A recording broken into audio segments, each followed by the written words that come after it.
सदर मुमलिकत के आखिरी 4 दिन ओहदा छोड़ देंगे या आगे काम करेंगे। सदर मुमलिकत डॉक्टर आरिफ अलवी रवां हफ्ते के आखिर में अपनी मुद्दत पूरी कर रहे हैं, लेकिन अब तक सदर ने अपना इरादा जाहिर नहीं किया कि वो ओहदा छोड़ देंगे या काम करते रहेंगे। सदर मुमलिकत आरिफ अलवी की 5 साल मुद्दत मुलाजमत 9 सितम्बर को खत्म हो रही है। आइन के आर्टिकल 44(1) के मुताबिक सदर ओहदा संभालने की तारीख से लेकर 5 साल की मुद्दत के लिए ओहदे पर काम करते रहेंगे और मुद्दत खत्म होने के बाद जब तक उनके जानशीन का इंतखाब न हो जाए उस वक्त तक वो अपने ओहदे पर फाइज रहेंगे।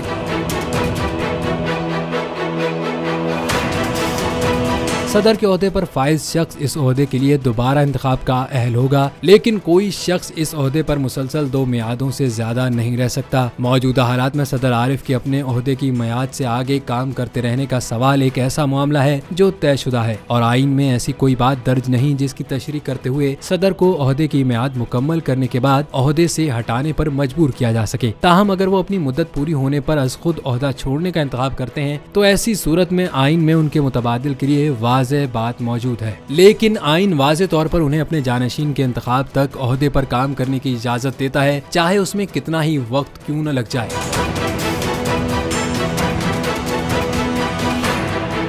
अगर डॉक्टर अलवी 9 सितंबर को ओहदा छोड़ देते हैं तो चेयरमैन सेनेट सादिक संजरानी अगले आम इंतखाबात के बाद नए सदर के इंतखाब तक सदर के तौर पर काम करेंगे। सदर आरिफ अलवी मियाद के खात्मे के बावजूद ओहदे पर बरकरार रहने का फैसला करते हैं तो वो अपने ओहदे के तमाम इख्तियारात से लुत्फानंदोज होते रहेंगे, जिसमें आम मुआफी देना, मोहलत देना और किसी भी अदालत, ट्रिब्यूनल या दूसरी किसी अथॉरिटी की तरफ से दी गई सजा को मुआफ, मुअत्तल या कम करने का इख्तियार शामिल है।